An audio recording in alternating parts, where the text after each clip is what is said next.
Sam, thanks for joining us today. Thank you very much. It's quite the Monday. It's been quite the Monday. So let's talk about what happened this weekend. What are your thoughts? So obviously we know the details already. There's a lot of public information out there, a lot of data coming from Ukrainians themselves, a lot of data coming on social media. I think this is quite a brazen operation, which shows that Ukrainian intelligence and Ukrainian military can actually penetrate the Russian airspace writ large, including staying long-term right under the noses of Russian intelligence and build out something like that. And they're obviously taking advantage of the fact that Russian air bases and Russian defenses are looking for larger targets. And those bases were likely protected against the threats of incoming enemy aircraft or helicopters or missiles or even large UAVs, for example, the ones that Ukraine has been launching against Russian targets for quite a while. They were probably not ready to deal with the threat of short-range FPV drones. And this probably spells trouble for lots of other military bases like that around the world, that you can actually set up defenses against larger targets, but actually not be ready to deal with the threat of commercial technologies or commercially based technologies that operate on open source software. And this is where Ukrainians basically have the asymmetrical advantage in this particular attack. I mean, you look at this and now you see a small container, right, that can run on 4 or 5G or LTE for controlling. Right. I mean, this is could be one of those seminal moments in the world where all of a sudden now every container is a threat. And so how do you manage that, right? If you're Ukraine, Russia, the US, NATO, I mean, this could be a seismic event. Ukrainian drones have a range of less than 15 kilometers, at least according to the open sources that are now describing this attack. So they had to be within the immediate range of their intended targets. So this gives an idea probably to other belligerents to possibly do a copycat attack, to place similar containers or to somehow disguise their FPV drones or quadcopters with a short range within the immediate vicinity to the military base. Those drones were disguised in a container that looked like thousands of other containers that were passing through Russian highways and that were passing within the immediate vicinity of those military bases. So when those containers are parked on the truck, they probably don't raise a lot of alarms. And so considering the amount of these containers, for example, in global commerce, and considering the ability and the desire and the willingness of a specific party to copy Ukrainian experience, it probably won't take, technologically probably won't be difficult. But of course, Ukraine took a long time to make this happen because they were staking out their targets. They were observing military bases.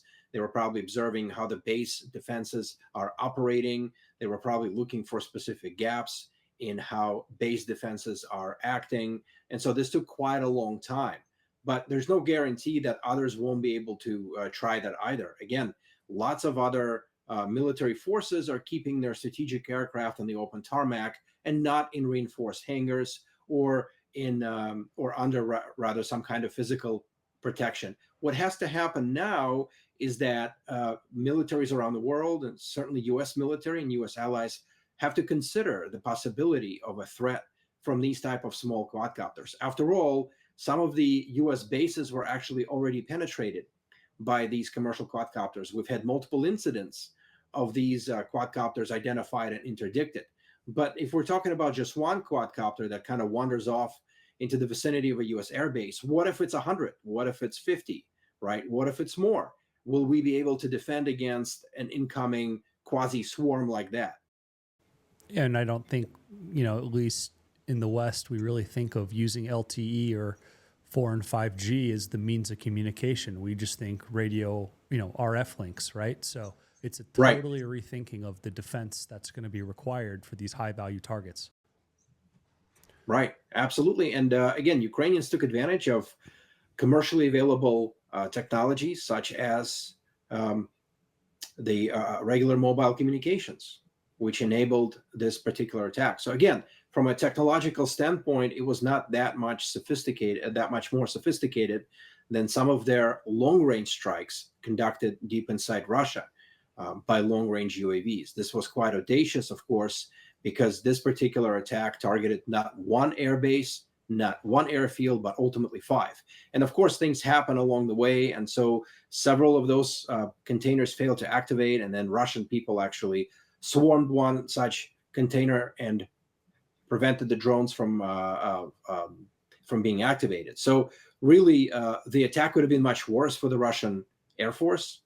A lot more aircraft could have been struck. Right now, there's a lot of debate whether 40 aircraft were lost or maybe a dozen or slightly more aircraft were lost. But again, each one of these planes is likely irreplaceable considering their very significant price tag and what that means for Russian strategic aviation, because those aircraft are nuclear carriers, not just missile carriers.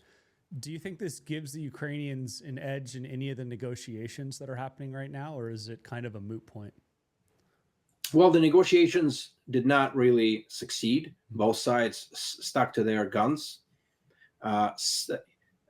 Some progress has been achieved with, I believe, prisoner exchange, and there was an agreement to continue talking. But Russia was not brought to the negotiating table with this particular attack. However, this was quite embarrassing for Russian security services, for Russian military. Russian people are posting lots and lots of expletives-filled videos on social media, basically deriding their government and the military and the intelligence services for letting this happen.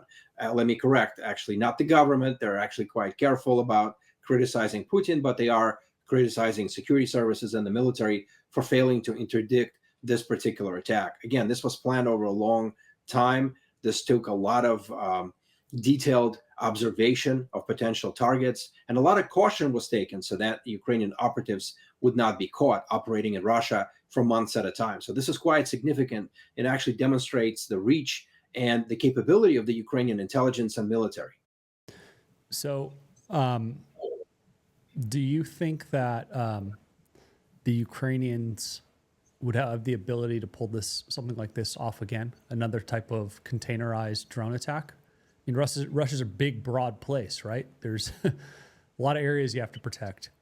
I would not put it past them. I think it is entirely possible. Obviously, we've seen some reaction from Russian security as well as regional governments. We've seen videos of trucks lined up along the highway not moving. Yep. Because now there's concern that those trucks and the containers they carry can actually be another source of such an attack. And again, this was rather innocuous looking container, just like many, many others that are passing along Russian highways on any given second. So it is entirely possible. Would the Russian military know what to look for this time? Quite possibly. But again, they wouldn't necessarily know where the attack would take place, just like the base defenses and aircraft, the military airport services didn't really know that they were under attack until it was basically too late. We've seen videos of that too, of soldiers who were guarding the airports, basically posting videos with burning aircraft in the background saying, "We're all fucked." Yeah. You know, you just hit on something that I think is going to have massive ramifications for Russia in the short term, which is we've seen these videos now all across Telegram, nationwide checkpoints. Yeah. And I just did some research. 70% of Russian freight moves by truck. Right? Yep. Talking like everything from eggs getting to the market to material getting to the front. The government is going to be under an incredible amount of stress to not allow something to happen really quickly after this one. So this could be weeks of standstill, honestly, before they can get the comfort again to let freight flow freely. And that's going to be a huge issue for the country. It is likely to be a significant issue. And again, now Russians don't know where the next attack is coming from. They are looking up at the sky. They are trying to monitor the airspace for Ukrainian long-range attacks, which are probably going to continue. But now they have to monitor literally air littorals, as if Russian airspace was the tactical airspace at the line of contact in Ukraine. It has also become a war zone. And you can tell people's shock, anger, and amazement at watching those drones take off from the containers in those eyewitness videos. People were really scared. They didn't know what to think about this. So one of the photos of where they were assembling these containers came from, I believe it was 4 or 5 kilometers from, was it Kazakhstan or was it Kyrgyzstan?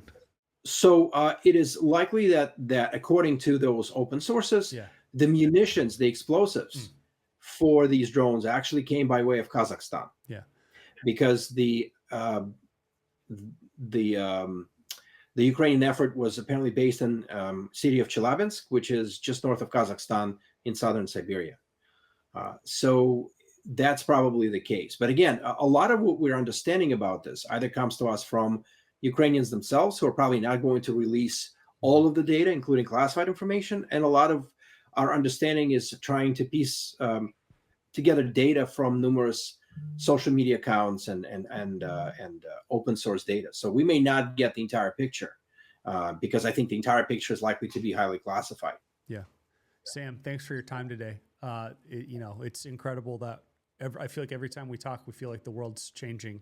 But this weekend was like probably one that will go down in history. You know what I mean? Yeah, this was definitely something else, and it's probably not the last surprise Ukrainians are going to deliver. Yep. All right, my friend. Take care. All right, thank you. Thanks for listening to the Drone Wars podcast. Each week, we bring you fascinating conversations with leaders shaping the future of air, sea, land, and space technologies.